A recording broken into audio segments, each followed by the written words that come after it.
কথায় বলে slow and steady wins the race, অর্থাৎ ধীর স্থিরতাই সাফল্যের মূল চাবিকাঠি।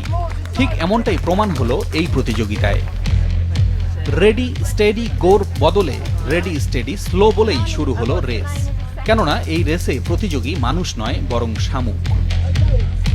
একদল শামুক নিয়ে প্রতি বছরের মতো যুক্তরাজ্যের পূর্বাঞ্চলীয় ছোট্ট শহর কংহ্যামে আয়োজিত হয়ে গেল ব্যতিক্রমী প্রতিযোগিতা স্নেইল চ্যাম্পিয়নশিপ রেস।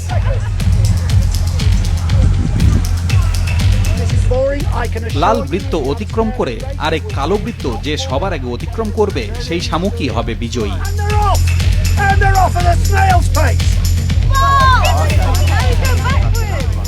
একে তো মন্থর গতির প্রাণী হিসেবে পরিচিত শামুক, তার উপর আর্দ্র আবহাওয়ার কারণে শামুকদের গতি অনেকটাই কমে গিয়েছিল।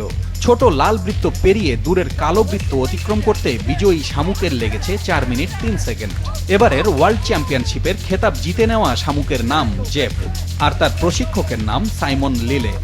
নিজের প্রতিযোগী বিজয়ী হওয়ায় খুবই খুশি লিলে। He's got a rigorous training program and he loves his green leaves, so we feed him plenty of nice green leaves. I know he paced himself in the heat. He was a little bit slower in the heat, but then he went for it in the final, and I think it just blasted out there. It was great.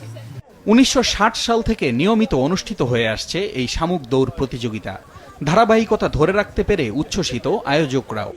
It's fantastic. It always is every year. The competitors get really excited about the racing. The snails, it's very good conditions for snail racing this year.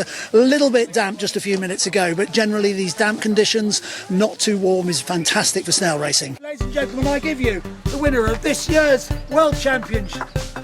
নিছক আনন্দের জন্যই আয়োজিত হয় ভিন্নধর্মী এই প্রতিযোগিতা। 1995 সালে 2 minute 20 সেকেন্ডে নির্ধারিত গণ্ডি পাড়ি দিয়ে রেকর্ড গড়েছিল আর্চি নামের এক শামুক। তারপর থেকে এখন পর্যন্ত সেই রেকর্ড ভাঙতে পারেনি কোনো শামুক।